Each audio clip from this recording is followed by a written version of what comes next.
ایک دین کا مسئلہ میں آپ کو سمجھانا چاہتا ہوں. امامہ شریف، یہ جو امامہ باندھتے ہیں ہم لوگ، اصل میں عقل اور دین کی سمجھ ہونی چاہیے. میں 50-60 سال سے ہر سال اللہ سرکار مجھے بلاتے ہیں مدینے میں بڑی بڑی پگڑیوں والے، ہری پگڑیوں والے، تو فلاں پگڑیوں والے. اس عاجز مسکین نے کبھی آج تک وہاں امامہ نہیں پہنا. امامہ میں نے نہیں پہنا 60 سال میں، کبھی نہیں پہنا وہاں. اب اگر کوئی کہے کہ یہ تو سنت ہے، ارے بھائی سنت کی بھی کچھ جگہیں ہوتی ہیں. سنت کی ہم ترے خان بن کر، علامہ بن کر حضور کے پاس جائیں؟ نہیں، ہم تو فقیر بن کر جا رہے ہیں. یہ شان، یہ صافہ، یہ امامہ شان رسول اللہ کی ہے. میں بھی رسول اللہ جیسا بن کر سنت دکھاؤں کہ میں بھی سنت کر رہا ہوں؟ نہیں. اور حضور نے ساری عمر امامہ پہنا بھی نہیں ہے. ایسا نہیں ہے کہ 24 گھنٹے حضور نے امامہ پہنا ہو. نہیں، باقاعدہ کبھی آپ امامہ بھی اتارتے تھے، کبھی قمیض بھی اتار دیتے تھے، کبھی پنڈلیاں بھی ننگی کر لیتے تھے. موقع کو دیکھو بھائی، موقع کو آپ دیکھیں کہ کس طرح حضور علیہ الصلوۃ والسلام نے زندگی. دیکھو امامہ پہنا جاتا ہے کسی خاص مقام پر، ہاں آپ بھی پہنے. جیسے میں جمعے کے دن پہن کر آتا ہوں، تو ہر روز میں نہیں پہنتا. ہر روز جب کوئی جلسہ ہوتا ہے میں اس میں پہن کر جاتا ہوں، جب کوئی دورہ ہوتا ہے میں اس میں پہن کر جاتا ہوں. اسی طرح یہ میں ہر وقت روز نہیں پہنتا ہوں جبہ. یہ بھی سنت ہے نا، یہ جبہ بھی سنت ہے نا، مگر میں جبہ نہیں پہنتا ہر وقت. یا تو جمعے میں، یا کسی جلسے میں، یا کسی منگل میں. اس کو کہتے دین کی سمجھ تو لو پہلے. اب ایک بات پر اٹک گئے تو آپ نے اپنی کھوپڑی ہی سکھوں کی طرح بنا دی کہ سکھ جو ہے وہ رات جب دن کے 12 بجتے ہیں تو اس کا دماغ خراب ہو جاتا ہے. کیوں خراب ہوتا ہے؟ اس لیے کہ وہ پگ اتنی بڑی باندھتا ہے. ارے بھائی میں تو ٹوپی بھی کبھی کبھی اتار دیتا ہوں. جب میں وہاں بیٹھتا ہوں تو اپنی یہ تاج بھی اتار دیتا ہوں. ہاں، تو اس کو دین کو سمجھے کہ کہاں پہننا چاہیے، کہاں نہیں پہننا چاہیے. میں نے کبھی آج تک نہ مکہ شریف میں نہ مدینہ شریف میں کبھی امامہ نہیں باندھا. حالانکہ میرے پاسپورٹ پر جو تصویر ہے وہ امامے کی ہے. پاسپورٹ پر جو میری تصویر ہے وہ امامے کے ساتھ ہے. لیکن جب میں یہاں سے سفر کرتا ہوں کبھی خود سے نہیں پہنے.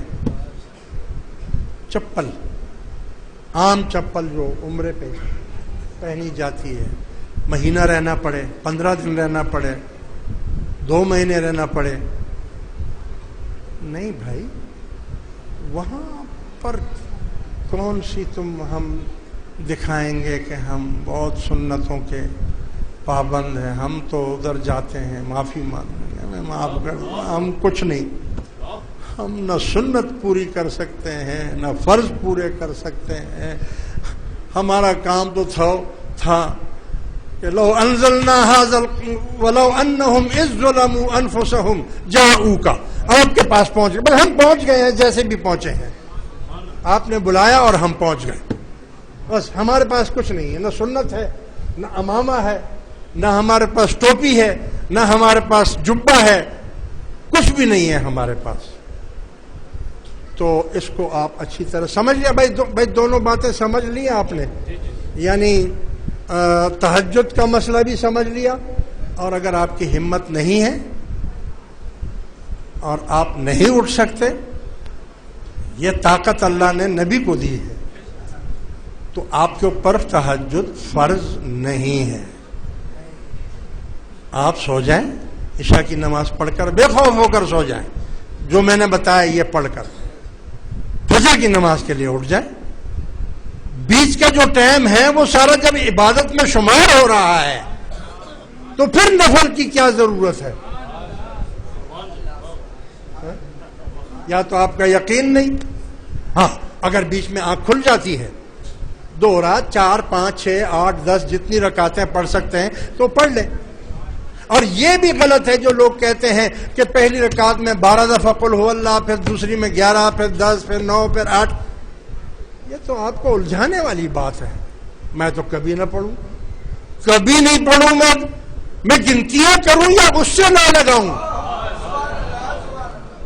میں کمال کی بات ہے یار. میں گنتی میں نہ پھنس جاؤں تسبیح میں کہ میں کتنی دفعہ پڑھ 11 نہیں 10 دفعہ نہیں 12 دفعہ پڑھ. اپنا دھیان ایک کی طرف لگا دے. چاہے 1 دفعہ قل هو اللہ پڑھی ہو، جب دل کرتا ہے تو رکوع میں چلے جاؤ. اور اگر 50 دفعہ پڑھی ہے تب بھی اگر تیرا دھیان ہٹ رہا ہے وہاں سے تو پھر رکوع میں چلے جاؤ. کوئی ضرورت نہیں ہے گنتی کرنے کی. اپنے بڑے بڑے پیروں کو دیکھا ہے، سب کے پاس تسبیح ہوتی ہے کہ نہیں ہوتی؟ بولو بھائی، کبھی میرے پاس آج تک تسبیح دیکھی آپ نے؟ ہاں؟ میری جماعت کے پاس دیکھی تسبیح پھری پر دل نہ پھریا کی کرنا ہتھ تسبیح پھڑ کے.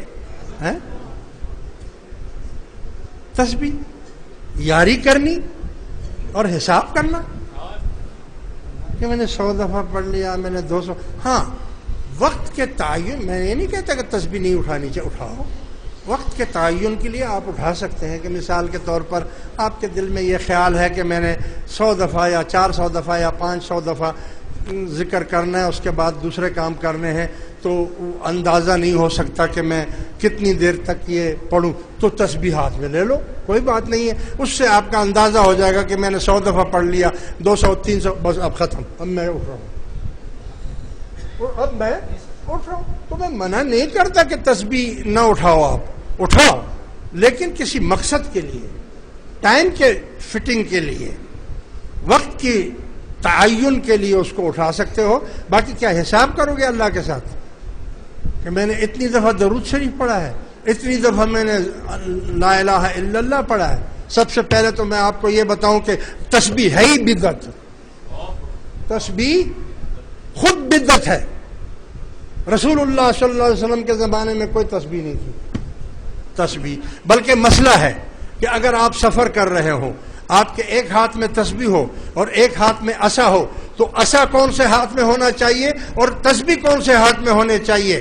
تو فرمایا علماء کرام نے کہ عصا سیدھے ہاتھ میں ہونا چاہیے اور تسبیح الٹے ہاتھ میں ہونی چاہیے، کیونکہ عصا سنت ہے اور تسبیح بدعت ہے. آپ سمجھ رہے ہیں نا میرا مطلب؟